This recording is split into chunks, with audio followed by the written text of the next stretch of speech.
બોલશે મતદાર, હું છું સરદાર.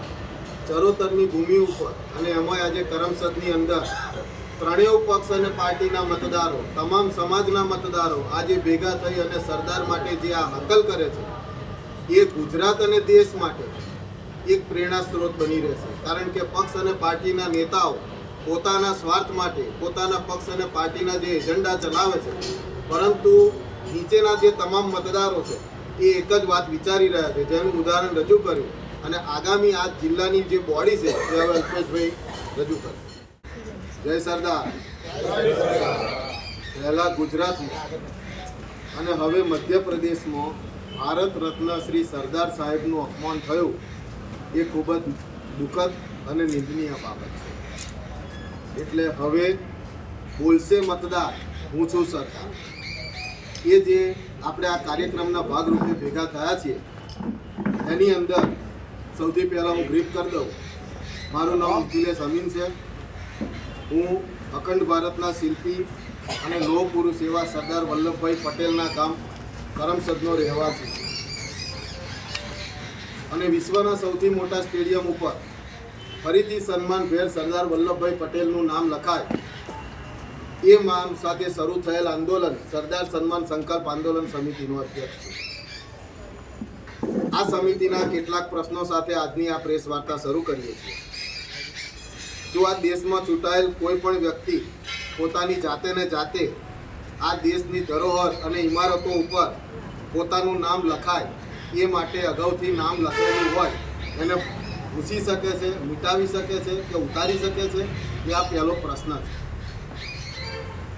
શું પોતાની જાતે ને જાતે તકતીઓ લગાવી અને પોતાના માન સન્માનમાં વધારો થયો છે એવો ડંકો પીટાય તો પછી સરદાર સાહેબના દેશ અને દેશવાસીઓ પરત્વેના કામોને લીધે જે દેશવાસીઓએ સરદાર સાહેબને મોટેરા સ્ટેડિયમ ઉપર શ્રદ્ધાંજલિ આપવા માટે નામાકરણ કરેલું હતું તેને ઉતારી દેવાથી શું દેશવાસીઓ કે સરદાર સાહેબનું અપમાન નથી? જો નામ લખાય એને સન્માન ગણાતું હોય તો નામ ઉતારવું એ સન્માન ના ગણાય?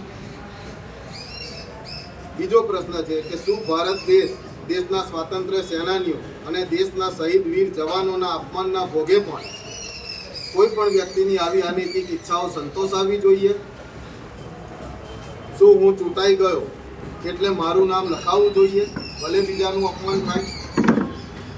અને આ દેશની ન્યાય પ્રણાલીને પૂછવા માંગુ છું કે જો રામ જન્મભૂમિના ઇતિહાસ ઉપર સત્તાના જોરે ગેરકાયદેસર રીતે બાબર દ્વારા લખાયેલ ખોટો ઇતિહાસને આટલા વર્ષો પછી પણ માનનીય સુપ્રીમ કોર્ટ અમાન્ય ગણતી હોય તો સરદાર પટેલનો ઇતિહાસ મિટાવી અને સત્તાના જોરે દેશના પ્રધાનમંત્રી દ્વારા પોતાનો ઇતિહાસ લખાયો, શું એ કાયદેસર ગણાય? બાબર દ્વારા સત્તાના જોરે ગેરકાયદેસર રીતે મંદિરમાંથી કરાયેલ મસ્જિદને જો આપણે કાયદેસર ગણતા નથી તો પછી સરદાર પટેલ સ્ટેડિયમના બદલે નરેન્દ્ર મોદી સ્ટેડિયમ કરી દેવાય એ કાયદેસર કેવી રીતે ગણાય? જેમ રામ જન્મભૂમિ રામલલ્લાને એમની પોતાની જન્મભૂમિ પરત મળી, એમનું સ્થાન પરત મળ્યું, તેવી જ રીતે સરદાર પટેલને પોતાનું સ્થાન મળે અને મોટેરા સ્ટેડિયમ ઉપર સન્માનભેર ફરીથી સરદાર પટેલનું નામ લખાય એ આશયથી આજે તમામ પક્ષ અને પાર્ટીના મતદારો આજે અહીંયા કરમસદની ક્રાંતિકારી ભૂમિ ઉપર ભેગા થઈ અને આ પત્રકાર ભાઈઓને એક સંદેશો આપવા માગે છે કે જે ચરોતરમાંથી આજે મતદારો શું વિચારે છે. આજે અહીંયા ચરોતરના તમામ પક્ષ અને પાર્ટીઓના જે મતદારો છે એ મતદારો સરદાર સાહેબ વિશે પોતાના મંતવ્યો રજૂ કરશે અને મોટેરા સ્ટેડિયમ ઉપર ફરી પાછું સન્માનભેર સરદાર વલ્લભભાઈ પટેલનું નામ લખાય એ અર્થેની વાતચીત કરશે. હવે આગળની વાત ભારતીય જનતા પાર્ટીના સંદેશરના પાટીદાર અને ભારતીય જનતા પાર્ટીના મતદાર એ આ વાત એમની પોતાનો વિચાર. જય સરદાર, વંદે માતરમ. મારું નામ હર્ષિત કુમાર શશિકાંત પટેલ, સંદેસર ગામનો પાટીદાર અને નાગરિક, સાથે સાથે ચરોતરનો પણ પાટીદાર છું અને ગુજરાતનો નાગરિક છું અને દેશનો પણ નાગરિક છું. તો દેશના નાગરિક તરીકે, ગુજરાતના નાગરિક તરીકે અને ચરોતરના નાગરિક તરીકે સરદાર પટેલનું જે અપમાન કર્યું છે મારા પક્ષ દ્વારા, કે જે પાર્ટીની વિચારધારા સાથે હું સંકળાયેલો છું, જે પાર્ટીને હું મત આપું છું એ પાર્ટીએ સરદાર વલ્લભભાઈ પટેલનું જે અપમાન કર્યું છે ને એ ગેરકાયદેસર. હું ચરોતરના પાટીદાર તરીકે અને દેશના મતદાર તરીકે એટલું તો હું જાણું છું કે શ્રી સરદાર વલ્લભભાઈ પટેલ એ આ દેશના મહાન નેતા હતા, સ્વતંત્રતા સેનાની હતા. દેશવાસીઓ માટે પોતાનું સર્વસ્વ એમણે અર્પણ કર્યું છે. આજીવન એમણે એક પણ રૂપિયો લીધા વગર કર્મ કરેલું છે. આજના નેતાઓ 1 રૂપિયો લીધા વગર કર્મ નથી કરતા, જેવું સરદાર પટેલે કર્યું છે. તેઓ શ્રીના કાર્યો આ દેશ અને દેશના નાગરિકોને ક્યારેય ભૂલવા પણ ન જોઈએ અને ભૂલવા દેવાશે પણ નહીં. સરદાર વલ્લભભાઈ પટેલને ક્યારેય અમે ભૂલીશું નહીં.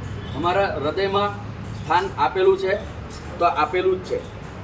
વિશ્વના સૌથી મોટા ક્રિકેટ સ્ટેડિયમ મોઢેરા ઉપર શ્રી સરદાર વલ્લભભાઈ પટેલનું નામ આજ દિન સુધી ચાલતું હતું, જ્યાં સુધી નામ હટાવી દેવાયું છે ત્યાં સુધી. તો સરદાર પટેલની જે સાચી શ્રદ્ધાંજલિ હતી, સરદાર પટેલના નામથી ઓળખાતું જે વિશ્વનું સૌથી મોટું સ્ટેડિયમ, એને અચાનક જ સ્ટેડિયમનું નામ બદલી દેવાય અને નરેન્દ્ર મોદી સ્ટેડિયમ કરવામાં આવ્યું છે. તો એ સરદાર વલ્લભભાઈ પટેલનું મોટું અપમાન છે. સરદાર પટેલને અપાયેલી શ્રદ્ધાંજલિ, માન સન્માન જાળવવી એ આપણા સૌ ભારતીય નાગરિકોની, પ્રદેશના વતની તરીકે આપણી ફરજમાં આવે છે કે સરદાર પટેલનું અપમાન જાહેર હિતની અંદર ન થવું જોઈએ, કોઈ પણ જગ્યાએ, કોઈ પણ બાબતમાં. મોઢેરા સ્ટેડિયમ ઉપર ફરીથી સન્માનભેર સરદાર વલ્લભભાઈ પટેલનું નામ લખાય, શ્રી સરદાર સાહેબનું સન્માન જળવાય. અને આ જો ન કરી શકે તો આપણી આવનારી પેઢી ઇતિહાસની અંદર એવું કહેવાશે કે સરદાર પટેલનું અપમાન તમે લોકોએ જ કરેલું છે. એટલે હું મારા પક્ષને, ભારતીય જનતા પાર્ટીને જેને મત આપું છું એ પક્ષને, એની વિચારધારાને હું વરેલો છું. તો હું એક નમ્ર વિનંતી કરું છું ભારતીય જનતા પાર્ટીની પ્રદેશની સરકારને અને કેન્દ્રની સરકાર કે સરદાર વલ્લભભાઈ પટેલનું જે નામ ફરીથી સ્ટેડિયમ ઉપર માન સન્માનભેર પાછું આવે એ માટેની વિનંતી કરું છું. જય સરદાર, વંદે માતરમ. કાલે આપણે જોયું કે આણંદ જિલ્લામાં સરદાર સન્માન સંકલ્પ આંદોલન સમિતિ દ્વારા મોઢેરા સ્ટેડિયમનું નામ ફરીથી સરદાર વલ્લભભાઈ પટેલ કરવામાં આવે તે સંદર્ભે પ્રેસ કોન્ફરન્સ કરવામાં આવી. પ્રેસ કોન્ફરન્સની મહત્વની બાબત એ છે કે આણંદ જિલ્લાના ભારતીય જનતા પાર્ટીના એક પ્રમાણિક મતદાર અને નિષ્ઠાવાન કાર્યકર એવા હર્ષિત પટેલે, જેમણે સરદારના સન્માન માટે પોતાના પક્ષની સામે બહાદુરીપૂર્વક પોતાની વાત રજૂ કરી છે. આ બહાદુરીને લાખ લાખ સલામ છે અને હું એમને સમર્થન આપું છું. શું છે આ વાત તે આપણે જોઈએ. જય સરદાર, વંદે માતરમ. મારું નામ હર્ષિત કુમાર શશિકાંત પટેલ, સંદેસર ગામનો પાટીદાર અને નાગરિક, સાથે સાથે ચરોતરનો પણ પાટીદાર છું અને ગુજરાતનો નાગરિક છું અને દેશનો પણ નાગરિક છું. તો દેશના નાગરિક તરીકે, ગુજરાતના નાગરિક તરીકે અને ચરોતરના નાગરિક તરીકે સરદાર પટેલનું જે અપમાન કર્યું છે મારા પક્ષ દ્વારા, કે જે પાર્ટીની વિચારધારા સાથે હું સંકળાયેલો છું, જે પાર્ટીને હું મત આપું છું, એ પાર્ટીએ સરદાર વલ્લભભાઈ પટેલનું જે અપમાન કર્યું છે ને એ ગેરકાયદેસર. વિશ્વના સૌથી મોટા ક્રિકેટ સ્ટેડિયમ મોઢેરા ઉપર શ્રી સરદાર વલ્લભભાઈ પટેલનું નામ આજ દિન સુધી ચાલતું હતું, જ્યાં સુધી નામ હટાવી દેવાયું છે ત્યાં સુધી. તો સરદાર પટેલની જે સાચી શ્રદ્ધાંજલિ હતી, સરદાર પટેલના નામથી ઓળખાતું જે વિશ્વનું સૌથી મોટું સ્ટેડિયમ, એને અચાનક જ સ્ટેડિયમનું નામ બદલી દેવાય અને નરેન્દ્ર મોદી સ્ટેડિયમ કરવામાં આવ્યું છે. તો એ સરદાર વલ્લભભાઈ પટેલનું મોટું અપમાન છે. સરદાર પટેલને અપાયેલી શ્રદ્ધાંજલિ, માન સન્માન જાળવવી એ આપણા સૌ ભારતીય નાગરિકોની, પ્રદેશના વતની તરીકે આપણી ફરજમાં આવે છે કે સરદાર પટેલનું અપમાન જાહેર હિતની અંદર ન થવું જોઈએ, કોઈ પણ જગ્યાએ, કોઈ પણ બાબતમાં. મોઢેરા સ્ટેડિયમ ઉપર ફરીથી સન્માનભેર સરદાર વલ્લભભાઈ પટેલનું નામ લખાય, શ્રી સરદાર સાહેબનું સન્માન જળવાય. અને આ જો ન કરી શકે તો આપણી આવનારી પેઢી ઇતિહાસની અંદર એવું કહેવાશે કે સરદાર પટેલનું અપમાન તમે લોકોએ જ કરેલું છે.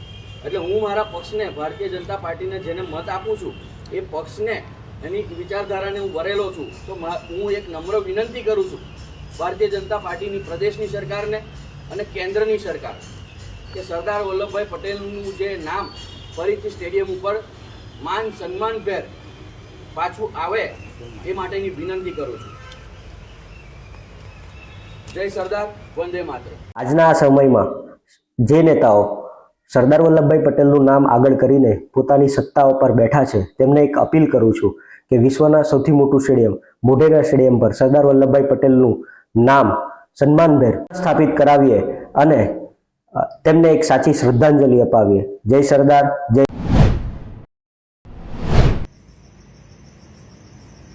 સરદાર વલ્લભભાઈ પટેલ સાહેબનું અપમાન હાલ વર્તમાન વડાપ્રધાન નરેન્દ્ર મોદીએ કર્યું, હાલ વર્તમાન વડાપ્રધાન ગૃહમંત્રી અમિત શાહે કર્યું.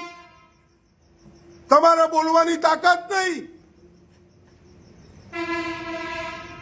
એક વ્યક્તિ મને એવો બતાવો, 142 કરોડ ભારતીયોની અંદર એક એવો વ્યક્તિ બતાવો કે મોટેરા સ્ટેડિયમ પર સરદાર વલ્લભભાઈ પટેલ સાહેબનું નામ હતું, એને મિટાવી અને હાલ વર્તમાન વડાપ્રધાન, વર્તમાન ગૃહમંત્રીએ પોતાનું નામ જીવતા જગતિયું કર્યું, સરદાર વલ્લભભાઈ પટેલ સાહેબનું અપમાન કર્યું.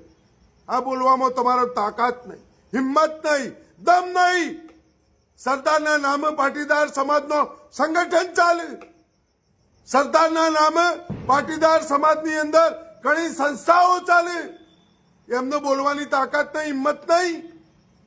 કેમ કે ત્યાં નરેન્દ્ર મોદી નામ લખવામાં, નરેન્દ્ર મોદીની ભક્તિ કરવાવાળા,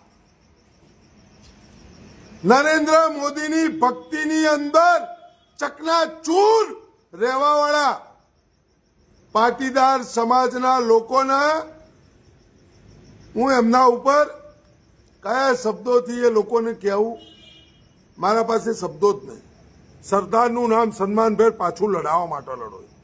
અને જેને મધ્યપ્રદેશની અંદર ગિલોનું કૃત્ય કર્યું છે એ ગુનેગારોને, એ નાલાયકોને, એ હરામીઓને સજા અપાવવા માટે લડો. આ ધનજી પાટીદારનું વચન છે. તમામ મિત્રોને सरदार का कर्ज चुकाना है, सम्मान वापस दिलाना है. ना कद बढ़ा ना पद बढ़ा, जो साथ खड़ा है वो सबसे बड़ा. हर एक मतदार बोलेगा, हर एक मतदार बोल छे, मतदार बोल छे હું છું સરદાર, ચાહે કોઈ પણ પાર્ટીનો મતદાર. તમામ મિત્રોને મારી વાત સારી લાગે તો આ વિડીયોને વધુમાં વધુ લોકો સુધી પહોંચાડજો અને ખોટી રાજનીતિનો કોઈ ભોગ બનતા નહીં.